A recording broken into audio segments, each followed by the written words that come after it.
ಇದರಲ್ಲಿ ಏನಪ್ಪ ತೊಂದರೆ? ಒಂದು ಲೋಟ ಕಾಫಿ ಮಾಡೋದು ಎಂಥ ತೊಂದರೆ? ಅವಳೆದ್ದು ಮುಖ ತೊಳೆದು ಬರೋದು ತಡವಾಗುತ್ತದೆ ಎಂದು ಅಳಿಯನಿಗೆ ಕಾಫಿ ತಂದುಕೊಟ್ರು. ನಟರಾಜ ಕಾಫಿ ಕುಡಿಯುತ್ತಾ, ಅತ್ತೆ, ಜನಾರ್ದನ ಎಲ್ಲಿ ಎಂದು ಬಾಮೈದನ ಬಗ್ಗೆ ವಿಚಾರಿಸಿದರು. ಅವನಿಗೆ ಯಾವುದೋ ಪುಸ್ತಕ ಬೇಕು ಎಂದು ಸ್ನೇಹಿತನ ಮನೆಗೆ ಹೋಗಿದ್ದಾನೆ. ಇನ್ನೇನು ಬರುವ ಹೊತ್ತಾಗಿದೆ. ಹೀಗೆ ನಡೆಯುತ್ತಿದೆ ಅವನ ಓದು. ಚೆನ್ನಾಗಿ ಓದ್ತಿದ್ದಾನೆ. ಇನ್ನೆರಡು ವರ್ಷ ಅವನು ಕಷ್ಟಪಟ್ಟರೆ ಯಾವುದಾದ್ರೂ ಕೆಲಸಕ್ಕೆ ಸೇರ್ಕೊಳ್ಬೋದು. ಹೌದಾ ಅತ್ತೆ? ಆಮೇಲೆ ನಿಮಗೆ ಸ್ವಲ್ಪ ಸಂಸಾರದ ಭಾರ ಕಡಿಮೆಯಾಗುತ್ತೆ. ಮಾವನವರು ಸ್ವಲ್ಪ ಆರಾಮಾಗಿರಬಹುದು. ಅತ್ತೆ ಮತ್ತು ಅಳಿಯ ಮಾತನಾಡುತ್ತಾ ನಿಂತಿದ್ದಾಗ ಕಲ್ಯಾಣಿ ಎದ್ದು ಬಂದು, ಆಗಲೇ 4:15 ಆಯಿತಾ? ನೀವು ಎದ್ದವರು ನನ್ನನ್ನು ಎಬ್ಬಿಸಬಾರ್ದಿತ್ತಾ? ನಾನೇನೋ ಎಬ್ಬಿಸೋಣ ಅಂದ್ಕೊಂಡೆ. ನಿನ್ನ ಮುದ್ದಾದ ಮುಖ ನೋಡಿ ಎಬ್ಬಿಸಲು ಮನಸ್ಸು ಬರಲಿಲ್ಲ. ಅದಕ್ಕೆ ಹಾಗೆ ಬಂದೆ. ಅಮ್ಮ, ನೀನಾದರೂ ಎಬ್ಬಿಸಬಾರ್ದೇನಮ್ಮ? ಇರಲಿ ಬಿಡಮ್ಮ, ನೀನೇನು ಈಗ ಎದ್ದು ಏನು ಮಾಡೋದಿದೆ? ಇವರಮ್ಮ ನಿನಗೂ ಕಾಫಿ ತಂದು ಕೊಡ್ತೀನಿ ಎಂದು ಒಳಗೆ ಹೋದರು. ಅಮ್ಮ ತಂದು ಕೊಟ್ಟ ಕಾಫಿ ಕುಡಿಯುತ್ತಾ, ಜನಾರ್ದನ ಎಲ್ಲಮ್ಮ? ಕಾಣಿಸ್ಲಿಲ್ಲ. ನಾವು ಬಂದಾಗಲಿಂದಲೂ ಅವನನ್ನು ಸರಿಯಾಗಿ ಮಾತನಾಡಿಸಲಾಗಲಿಲ್ಲ. ಇನ್ನೇನಮ್ಮ, ಒಂದು ವಾರ ಇಲ್ಲೇ ಇರ್ತೀಯಲ್ಲ, ಎಷ್ಟು ಬೇಕಾದರೂ ಮಾತನಾಡಿಸ್ಬೋದು. ಯಾಕೆ ಯೋಚನೆ ಮಾಡ್ತೀಯ? ಈಗ ಅಳಿಯಂದ್ರಿದ್ದಾರಲ್ಲ, ಅವ್ರ ಜೊತೆ ಸಂತೋಷವಾಗಿರು. ಅವರು ನಾಳೆ ಊರಿಗೆ ಹೋದ್ಮೇಲೆ ಎಲ್ಲರ ಜೊತೆನೂ ಮನಸ್ಸು ತುಂಬ ಮಾತನಾಡ್ಬೋದು. ನಾನು ಹೋಗಿ ರಾತ್ರಿ ಅಡುಗೆಗೆ ತಯಾರು ಮಾಡ್ತೀನಿ. ನೀನು ಅದಕ್ಕೂ ನನ್ನ ಜೊತೆ ಬರಬೇಡ. ಅಳಿಯಂದ್ರು ಒಬ್ಬರೇ ಇರ್ತಾರೆ, ಅವರಿಗೆ ಬೇಜಾರಾಗುತ್ತೆ ಎಂದು ಮಗಳಿಗೆ ಹೇಳಿ ತಾವೊಬ್ಬರೇ ಅಡುಗೆ ಮನೆಗೆ ಹೋದರು. ಮಾರನೇ ದಿನ ಬೆಳಗ್ಗೆ ನಟರಾಜ ತಿಂಡಿ ತಿಂದು ಊರಿಗೆ ಹೊರಟ. ನೀವು 4 ದಿನ ಇದ್ದಿದ್ರೆ ಚೆನ್ನಾಗಿತ್ತು ಎಂದು ಕಲ್ಯಾಣಿಯು ತಾಯಿ ಸುವರ್ಣಮ್ಮ ಹೇಳಿದ್ರು. ರಜೆಗಳು ಇಲ್ಲ ಅತ್ತೆ. ಕಲ್ಯಾಣಿಯನ್ನು ಕರೆದುಕೊಂಡು ಹೋಗಲು ಮುಂದಿನ ವಾರ ಬರ್ತೀನಿ. ಆಗ ಒಂದಿನ ಇರ್ತೀನಿ ಎಂದು ಹೇಳಿ ಎಲ್ಲರಿಗೂ ಹೋಗಿ ಬರ್ತೇನೆಂದು ಹೇಳಿ ಹೊರಟನು. ಎಷ್ಟೋ ವರ್ಷಗಳ ನಂತರ ತವರೂರಿಗೆ ಬಂದ ಕಲ್ಯಾಣಿಗೆ ಮನೆಯವರ ಜೊತೆ ಎಷ್ಟು ಮಾತನಾಡಿದ್ರೂ ಸಾಲದಾಯಿತು. ಸುವರ್ಣಮ್ಮ ಸಹ ಅಪರೂಪವಾಗಿ ಬಂದ ಮಗಳ ಕೈಯಲ್ಲಿ ಒಂದು ಕೆಲಸವೂ ಮಾಡಲು ಬಿಡ್ತಿರಲಿಲ್ಲ. ನೀವೊಬ್ಬರೇ ಕೆಲಸ ಮಾಡ್ತಿದ್ದೀರಿ, ನಾನು ಸುಮ್ಮನೆ ಹೆಂಗಮ್ಮ ಇರಲಿ? ಕೆಲಸ ಮಾಡುತ್ತಾ ನಿಮ್ಮ ಜೊತೆ ಮಾತನಾಡದೆ ಹೇಗೆ ಆಗುತ್ತೆ ಎಂದಳು. ನೀನು ಎಷ್ಟು ದಿನ ನನಗೆ ಕೆಲಸ ಮಾಡಿ ಕೊಡ್ತೀಯಮ್ಮ? 1 ವಾರ ಅಷ್ಟೇ ತಾನೇ, ಆಮೇಲೆ ನಾನೇ ಮಾಡ್ಕೋಬೇಕಲ್ವಾ? ಮತ್ತೆ ನೀನು ಅಲ್ಲಿಗೆ ಯಾವಾಗ ಬರ್ತೀಯ ಏನೋ? ಅಮ್ಮ, ಇನ್ಮೇಲೆ ಆಗಾಗ ಬರ್ತಾ ಇರ್ತೀನಿ ಬಿಡಮ್ಮ. ಅದು ಹೆಂಗಮ್ಮ ಹೇಳ್ತೀಯ? ಈಗ ನಮ್ಮ ಅತ್ತೆಯವರೇ ಇಲ್ಲೇ ಇರ್ತಾರಲ್ಲ, ಅವರೇ ಕಳಗಿಸ್ತಾರೆ. ಈಗಲೂ ಸಹ ನಾನು ಕೇಳಲಿಲ್ಲ, ಅವರೇ ಹೇಳಿ ಕಳಿಸಿದ್ದು. 1 ವಾರ ಇದ್ದು ಬಾ ಎಂದರು. ಏನಾದರೂ ಹೇಳಮ್ಮ.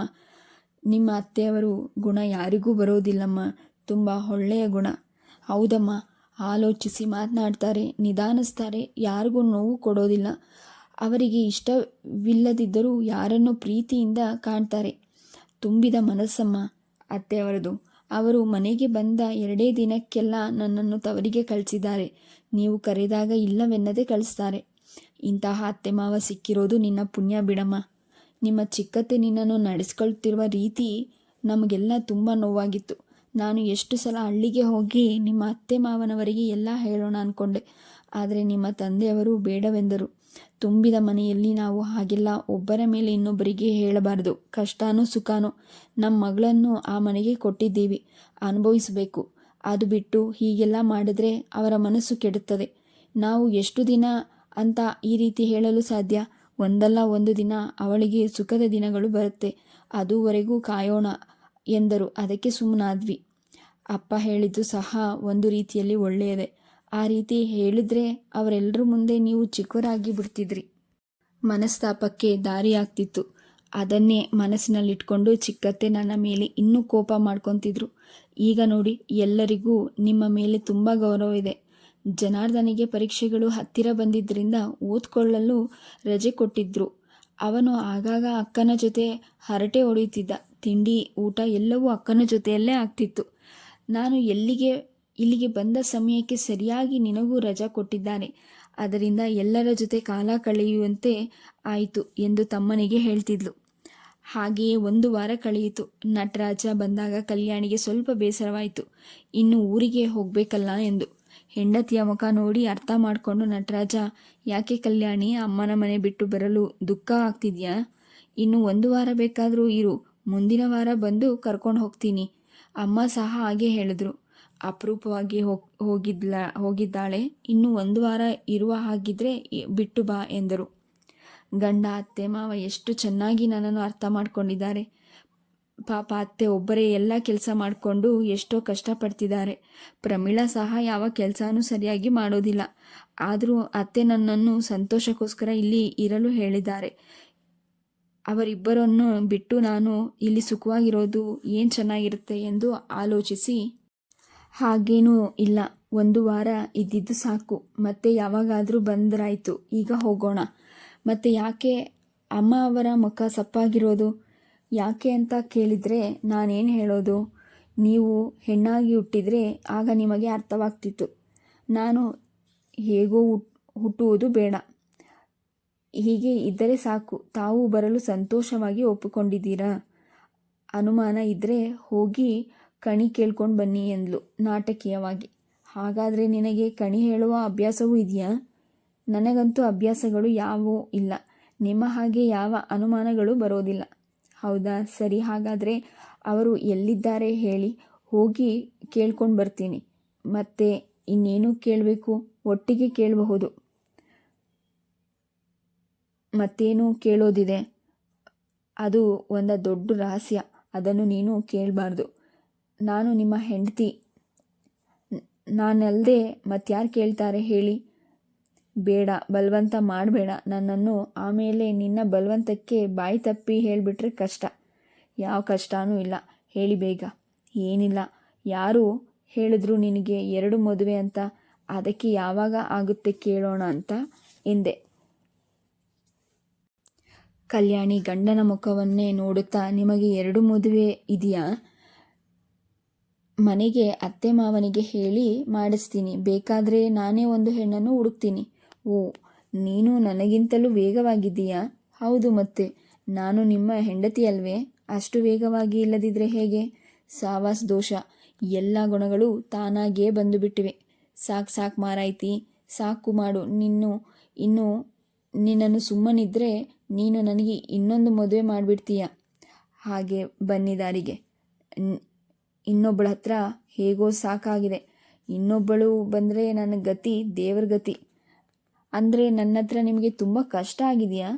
ನಿನಗೆ ಮನೆಗೆ ನಡೀರಿ, ನಿಮ್ಮ ಕಷ್ಟ ಎಲ್ಲ ಕರಗೋಗುತ್ತೆ. ಹಾಗೆ ಮಾಡ್ತೀನಿ. ಅಯ್ಯೋ, ನಿನ್ನ ಜೊತೆ ಬರಲು ಭಯವಾಗ್ತಿದೆ. ನಾನು ಎಲ್ಲಿರ್ತೀನಿ? ನಿನ್ನೊಬ್ಬಳೇ ಹೋಗು ಎಂದು ಹೇಳಿದ.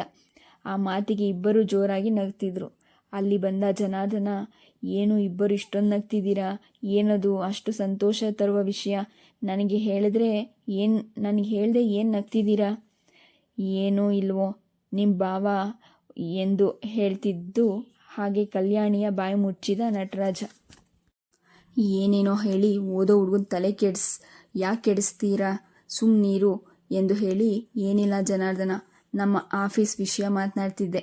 ಅದಕ್ಕೆ ನಿಮ್ಮಕ್ಕ ನಗ್ತಿದ್ದಾಳೆ. ಅವಳನ್ನು ನೋಡಿ ನಾನು ನಗ್ತಿದ್ದೆ ಅಷ್ಟೇ, ಇನ್ನೇನಿಲ್ಲ. ಏನಪ್ಪ ಜನಾರ್ದನ, ಹೇಗೆ ಸಾಗ್ತಿದೆ ನಿನ್ನ ಓದು? ಚೆನ್ನಾಗಿ ಓದ್ತಿದ್ದೀನಿ ಬಾವ. ಇನ್ನೂ 15 ದಿನಗಳಲ್ಲಿ ಪರೀಕ್ಷೆ ಇದೆ. ಚೆನ್ನಾಗಿ ಓದಿ ಒಳ್ಳೆಯ ಅಂಕ ಪಡಿಬೇಕು. ಪರೀಕ್ಷೆಗಳು ಮುಗಿದ ಮೇಲೆ ಊರಿಗೆ ಬಾ. ನೀನು ಬಂದೇ ಇಲ್ಲ, 1 ವಾರ ಇದ್ದು ಬರುವೆಯಂತೆ. ಆಗಲಿ ಬಾವ, ಬರ್ತೀನಿ. ಮಾತಿನ ಮಧ್ಯ ಸಮಯ ಹೋಗಿದ್ದೇ ಗೊತ್ತಾಗಲಿಲ್ಲ.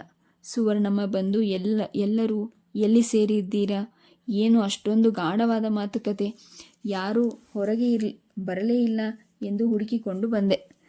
ಏನೂ ಇಲ್ಲಮ್ಮ, ಜನಾರ್ದನ ಬಂದು ಅವನ ಓದು ಪರೀಕ್ಷೆ ಅಂತ ಮಾತನಾಡ್ತಿದ್ರು ಅಷ್ಟೇ. ಅಮ್ಮ ಪರೀಕ್ಷೆ ಮುಗಿದ ಮೇಲೆ ಜನಾರ್ದನನನ್ನು ಊರಿಗೆ ಕಳುಹಿಸಿ 1 ವಾರ ಇದ್ದು ಬರಲಿ. ಅವನು ಒಂದು ಸಲವೂ ನಮ್ಮ ಊರಿಗೆ ಬಂದೇ ಇಲ್ಲ. ಈ ಸಲ ಬರ್ತಾನೆ ಬಿಡು. 1 ವಾರ ಆಗಲ್ಲ, 3-4 ದಿನ ಇದ್ದು ಬರಲಿ. ನಿಮ್ಮ ತಂದೆಯವರ ಜೊತೆಗೆ ಗದ್ದೆಗೆ ಹೋಗಿ ಅವರಿಗೆ ಸ್ವಲ್ಪ ಸಹಾಯ ಮಾಡಲಿ. ಅವನಿಗೆ ರಜಾ ಕೊಡೋದೇ ಸ್ವಲ್ಪ ದಿನ. ಮತ್ತೆ ಕಾಲೇಜು ಆರಂಭವಾದರೆ ಬಿಡುವೆ ಆಗೋದಿಲ್ಲ ಅವನಿಗೆ. ಜಮೀನಿನ ಕಡೆ ಹೋಗಿ ಬಂದು ಸ್ವಲ್ಪ ರೂಢಿ ಆಗಲಿ. ಕೆಲಸ ಸಿಕ್ಕಿದ್ರೆ ಬಿಡುವು ಇಲ್ಲ, ಎಲ್ಲ ಸಿಗುತ್ತೆ ಅಂತ. ಆಗ ಅವರು 1 ವಾರಕ್ಕೊಂದು ದಿನ ಜಮೀನಿಗೆ ಕಡೆ ಹೋಗಿ ಬರಬಹುದು ಅಷ್ಟೇ. ಅಲ್ಲಿಯವರೆಗೆ ಸ್ವಲ್ಪ ಓಡಾಡ್ಕೊಂಡಿರ್ಬೋದು. ನೋಡೋಣ ಮುಂದೆ ಏನಾಗುತ್ತೋ. ಎಲ್ಲದರ ಹತ್ತಿರನೇ ಕೆಲಸ ಸಿಕ್ಕಿದ್ರೆ ಮನೆಯಿಂದಲೇ ಓಡಾಡ್ಬೋದು. ದೂರ ಸಿಕ್ಕಿದಾಗ ಏನೂ ಮಾಡಲಾಗುತ್ತೋ ಅಲ್ಲೇ ಎಲ್ಲಾದರೂ ಒಂದು ಮನೆಯಲ್ಲಿ ಬಾಡಿಗೆ ತೆಗೆದುಕೊಳ್ಬೇಕಾಗುತ್ತದೆ. ಸುಮ್ಮನೆ ಈಗಲೇ ಅದನ್ನೆಲ್ಲ ಯೋಚಿಸಿ ಯಾಕೆ ತಲೆ ಕೆಡಿಸ್ಕೋಬೇಕು? ಈಗ ನಗ್ತಾ ನಗ್ತಾ ಇರೋಣ. ಎಲ್ಲರೂ ಊಟಕ್ಕೆ ಬನ್ನಿ. ಅಮ್ಮ ಅಪ್ಪ ಬಂದ್ರಮ್ಮ. ಶಾಮರಾಯರ ಮನೆಗೆ ಹೋಗಿದ್ದಾರೆ. ಅವರ ಮನೆಗೆ ಯಾಕಮ್ಮ ಈಗ ಹೋಗಿದ್ದು? ಸುಮ್ಮನೆ. ಅಂದರೆ ಏನಮ್ಮ ಸುಮ್ಮನೆ ಯಾಕೆ ಹೋಗ್ತಾರೆ? ನಿನ್ನ ಬಗ್ಗೆ ಕೇಳೋದಕ್ಕೆ. ನನ್ನ ಬಗ್ಗೆ ಏನು? ನಿನ್ನ ಜಾತಕದಲ್ಲಿ ಏನಾದರೂ ದೋಷ ಇದ್ದರೆ ಅದರ ಪರಿಹಾರಕ್ಕೆ ಏನಾದರೂ ಪೂಜೆ ಏನಾದರೂ ಮಾಡಬೇಕಾದ್ರೆ ಮಾಡಿಸಬಹುದು ಅಂತ ಕೇಳೋದಕ್ಕೆ ಬರಲು ಹೋಗಿದ್ದಾರೆ. ದೋಷ ಏನಮ್ಮ ಇರುತ್ತೆ? ಮೊದಲೇ ಎಲ್ಲನೂ ಕೇಳಿದ್ವಲ್ಲ, ಇನ್ನು ಹೊಸದಾಗಿ ಏನಿರುತ್ತೆ? ಹೋಗಿದ್ದಾರೆ, ಅವರು ಏನು ಹೇಳಿ ಕಳಿಸ್ತಾರೋ ನೋಡೋಣ. ನೀವು ಬನ್ನಿ, ಊಟ ಮಾಡ್ತಾ ಇರಿ. ಇನ್ನೇನು ಅಷ್ಟೊತ್ತಿಗೆ ಅವರು ಬಂದು ಬಿಡ್ತಾರೆ.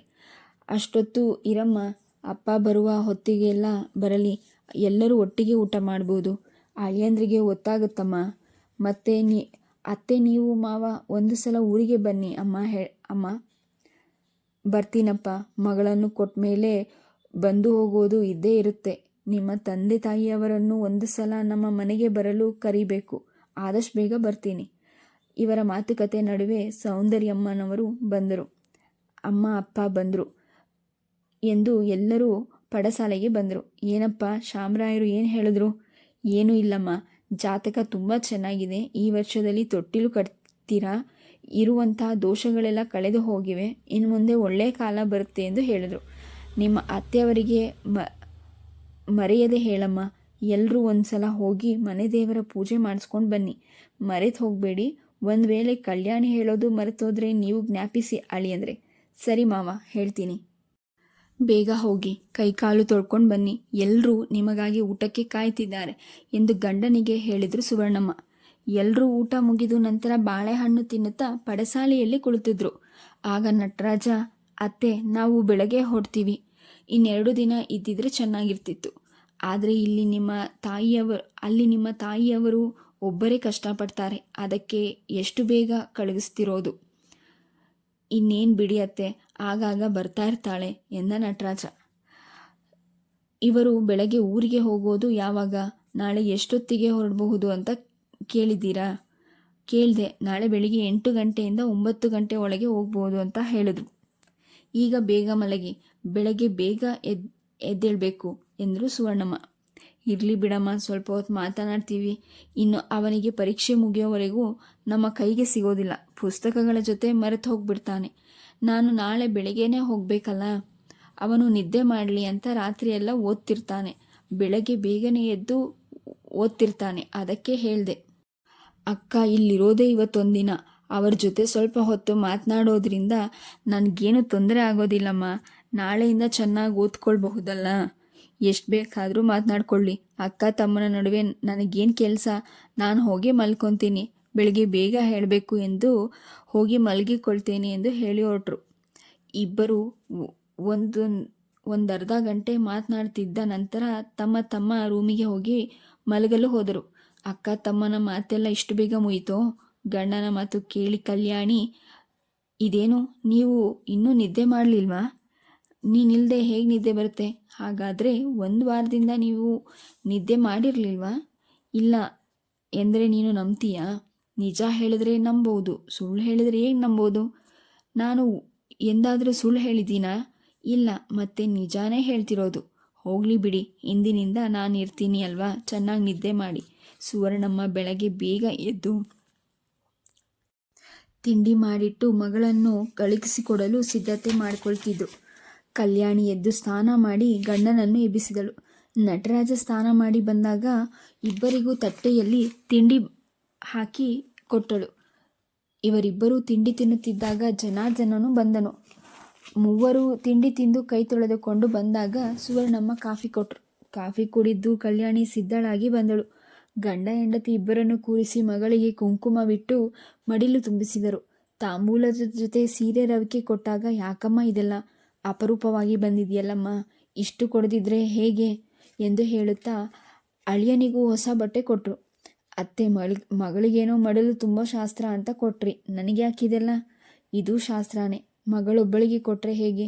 ನೀವು ನಮಗೆ ಮಗ ಇದ್ದ ಹಾಗೆ ಅಲ್ವಾ? ನೀವು ಕಲ್ಯಾಣಿಯನ್ನು ಎಷ್ಟು ಚೆನ್ನಾಗಿ ನೋಡ್ಕೊತಿದ್ದೀರಾ. ನಿಮಗೆ ಇಷ್ಟು ಕೊಟ್ಟರೂ ಸಾಲದು. ನಾವೇನು ನಿಮ್ಮ ಮಗಳನ್ನು ನೋಡ್ಕೊಳ್ಳುವುದು ಅತ್ತೆ.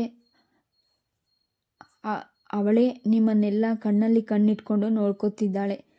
ನೀವೆಲ್ಲರ ಗುಣವನ್ನು ನೋಡಿ ಅಮ್ಮನಿಗೆ ಮೊದಲಿನಿಂದಲೂ ಕಲ್ಯಾಣಿಯನ್ನು ಸೊಸೆಯಾಗಿ ಮಾಡ್ಕೋಬೇಕೆಂಬುದು ಬಯಸಿದ್ದುದು. ಅದಕ್ಕೆ ನಾವೇನು ಕೊಡಲು ಸಾಧ್ಯ ಹೇಳಿ? ನಿಮ್ಮೆಲ್ಲರ ಒಳ್ಳೆಯ ಗುಣಗಳಿಂದ ನಮ್ಮ ಮಗಳು ಸಂತೋಷವಾಗಿದ್ದಾಳೆ, ಅಷ್ಟೇ ಸಾಕು. ಅದಕ್ಕಿಂತಲೂ ನಮಗೇನು ಬೇಕು ಹೇಳಿ? ನೀವು ಹೀಗೆ ಮಾತನಾಡ್ತಿದ್ರೆ ಸಮಯ ಮುಗಿಯುತ್ತದೆ.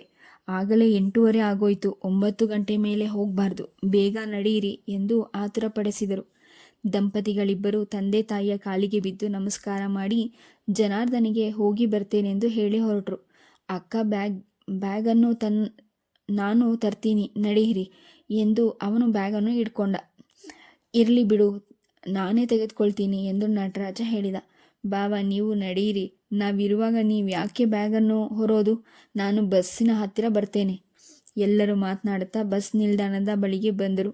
ಬಸ್ ನಿಲ್ದಾಣವು ಮನೆಯ ಹತ್ತಿರದಲ್ಲಿ ಇತ್ತು. ಸ್ವಲ್ಪ ಹೊತ್ತಿಗೆಲ್ಲ ಬಸ್ ಬರಲು ಮಗಳು ಅಳಿಯನನ್ನು ಬಸ್ ಹತ್ತಿಸಿ ಆಗಾಗ ಬರ್ತೀರಿ ಎಂದು ಹೇಳಿ 3 ಜನರು ಮನೆಗೆ ಬಂದರು. ಮನೆಯಲ್ಲಿ ಕಾಲಿಡುತ್ತಲೇ ಮನೆಯೆಲ್ಲ ಬಿಕ್ಕೋ ಅನಿಸುತ್ತಿತ್ತು. 1 ವಾರದಿಂದ ಅದು ಇದು ಅಂತ ಮಾತನಾಡ್ತಾ ಹಿಂದಿಂದೆ ಸುಳಿತಿದ್ದ ಮಗಳು ಇಲ್ಲದೆ ಸುವರ್ಣಮ್ಮನ ಮನಸ್ಸಿಗೆ ತುಂಬ ಬೇಸರವಾಯಿತು. ಅಲ್ವೇ? ಸಂತೋಷ ಪಡುವ ಸಮಯದಲ್ಲಿ ಕಣ್ಣೀರು ಹಾಕ್ತಿದೆಯಲ್ಲ. ಮಗಳು ಹೋಗಿದ್ದು ಸಂತೋಷವೇನ್ರಿ? ಎಷ್ಟೋ ವರ್ಷ ಮಗಳು ಮನೆಗೆ ಬಂದಿರಲಿಲ್ಲ. ಆಗ ಹೇಗಿದ್ದೆ? ಈಗ ಬಂದು ಹೋಗೋದಕ್ಕೆ ಆರಂಭಿಸ್ತಿದ್ದಾಳೆ. ಸಂತೋಷ ಆಗೋದಿಲ್ವಾ? ಎಷ್ಟು ವರ್ಷ ಅವಳನ್ನು ನೋಡದೆ ಹೋಗಿದ್ದೆ. ಮನೆಗೆ ಬಂದ ಮಗಳು ನನ್ನ ಜೊತೆ ಎಷ್ಟು ದಿನ ಇದ್ರೂ ಗಂಡನ ಮನೆಗೆ ಹೋಗೋದಿಲ್ವೇ? ಅದಕ್ಕೆಲ್ಲ ನೋವು ಪಟ್ಕೊಂಡ್ರೆ ಹೇಗೆ ಎಂದು ಸಮಾಧಾನ ಮಾಡಿದ. ನೀವು ಹೇಳೋದು ನಿಜಾನೇ. ಆದರೆ ಹೆತ್ತ ಕರುಳು ಸಂಕಟ ಪಡುತ್ತೆ. ಅದನ್ನು ತಡೆದುಕೊಳ್ಳೋದು ಸ್ವಲ್ಪ ಕಷ್ಟ ಆಗುತ್ತದೆ. ಏನು ಮಾಡೋದು? ಎಲ್ಲ ಸಹಿಸ್ಕೊಳ್ಬೇಕು. ಹಸಿವಾಗುತ್ತದೆ ನನಗೆ. ಬಾ, ತಿಂಡಿ ಕೊಡು. ಹಾಗೆ ನೀನು ತಟ್ಟೆಯಲ್ಲಿಟ್ಕೊಂಡು ಬಾ, ಇಬ್ಬರು ಒಟ್ಟಿಗೆ ತಿನ್ನೋಣ. ನನಗೇಕೋ ಹಸಿವಿಲ್ಲ ರೀ. ಬೇಡ. ಮತ್ತೆ ಶುರುವಾಯಿತು ನಿನ್ನ ರಾಗ. ಇನ್ನೆಷ್ಟೊತ್ತು ಹೇಳೋದು ಹರಿಕತೆನ? ಮನಸ್ಸಿಗೆ ನೋವಿರುತ್ತದೆ, ಸಹಿಸ್ಕೋಬೇಕು. ಏನೋ ಅವಳ ಅದೃಷ್ಟ, ಒಳ್ಳೆಯ ಮನೆ ಸಿಕ್ಕಿದೆ. ಅವಳ ಯೋಚನೆಯೂ ಇಲ್ಲ. ಮನೆಯವರೆಲ್ಲ ತುಂಬ ಚೆನ್ನಾಗಿ ನೋಡ್ಕೊತಿದ್ದಾರೆ. ಅವಳನ್ನು ಆ ಶಕುಂತಲಮ್ಮನಂತಹ ಅತ್ತೆ ಏನಾದರೂ ಸಿಕ್ಕಿದಿದ್ರೆ ಏನು ಮಾಡೋದು? ಜೀವನವೆಲ್ಲ ಕಣ್ಣೀರು ಹಾಕಬೇಕಿತ್ತು. ಗಂಡ ಮೈದ ಎಲ್ಲರಿಗೂ ಕಲ್ಯಾಣಿ ಎಂದರೆ ಪ್ರಾಣ. ಅವಳಲ್ಲಿ ಇಲ್ಲಿಗಿಂತಲೂ ಸಂತೋಷವಾಗಿ ಇರ್ತಾಳೆ. ಅವಳ ಬಗ್ಗೆ ಏನು ಯೋಚನೆ ಬೇಡ. ಬೇಗ ತಿಂಡಿ ತಗೊಂಡು ಬಾ. ಅವಳ ಬಗ್ಗೆ ಯೋಚನೆ ಇಲ್ಲ ರೀ. ಮತ್ತೆ ಇನ್ಯಾಕೆ ಅಷ್ಟು ಸಂಕಟ ಪಡ್ತಿದೀಯಾ? ಇಷ್ಟು ದಿನ ಜೊತೆಯಲ್ಲಿದ್ಲಲ್ಲ, ದೂರವಾದವಳು ಅಂತ ಮನಸ್ಸಿಗೆ ನೋವಾಯಿತು. ಹೆತ್ತ ಕರುಳು ಎಷ್ಟು ಬೇಗ ಮರೆಯೋದಕ್ಕೆ ಸಾಧ್ಯನಾ ಹೇಳಿ? ಸಾಧ್ಯ ಇಲ್ಲ. ಆದರೂ ಅದನ್ನು ಸಾಧ್ಯ ಮಾಡಿಕೊಳ್ಳಲೇಬೇಕು. ಹೆಣ್ಣು 2 ಮನೆಯ ಬೆಳಕಾಗಿ ಬಾಳುವವಳು. ಮದುವೆ ಆಗುವವರೆಗೂ ತವರು ಮನೆಯ ಬೆಳಕಾಗಿದ್ದಳು.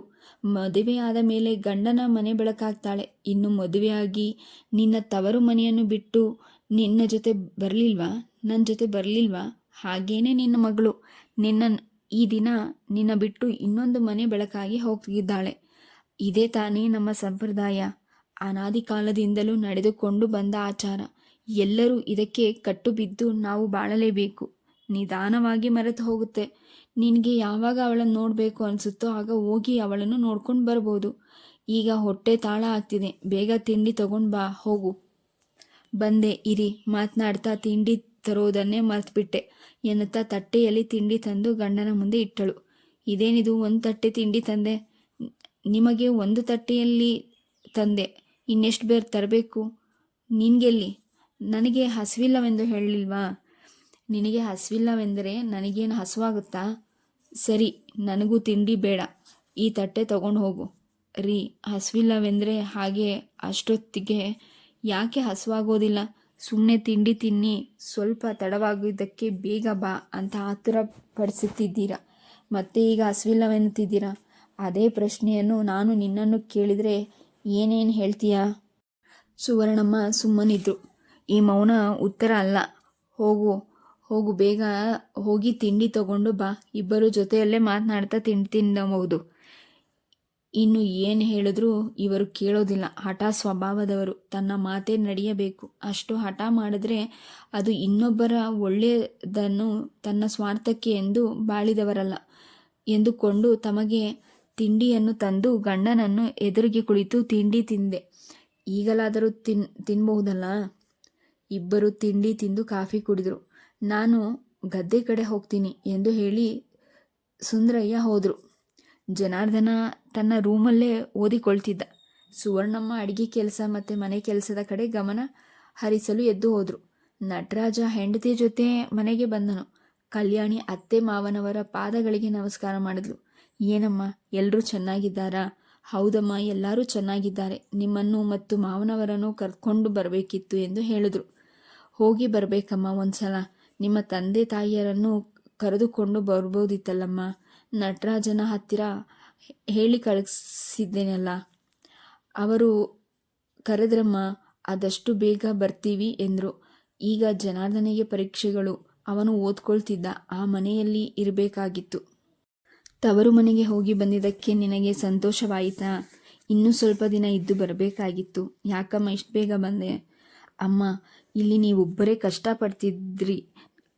ನಾನು ಅಲ್ಲಿ ಹೇಗಮ್ಮ ಸಂತೋಷವಾಗಿರೋದು? ಹುಚ್ಚುಡುಗಿ, ನಾನೊಬ್ಬಳೇ ಎಲ್ಲಿದ್ದೆ? ಪ್ರಮೀಳಾ ಇದ್ಲಲ್ಲ, ಅವಳು ಬಿಡುವಿಲ್ಲದೆ ಕೆಲಸ ಮಾಡ್ತಿದ್ದಾಳೆ. ಅವಳು ಒಳ್ಳೆಯ ಹುಡುಗಿನೇ. ಆದರೆ ಶಕುಂತಲಮ್ಮನಿಂದಲೇ ಅವಳು ಕೆಟ್ಟೋಗೋದು. ಇವರದು ಒಬ್ಬಳೇ ಮಗಳು, ಕೆಲಸ ಮಾಡದೆ ಆರಾಮಾಗಿರಲಿ ಎಂದು ಶಕುಂತಲ ಆಸೆ. ಕಲ್ಯಾಣಿ ಬಟ್ಟೆ ಬದಲಾಯಿಸಿ ಬಂದು ಅಡಿಗೆ ಮನೆ ಕಡೆ ಹೋದ್ಲು.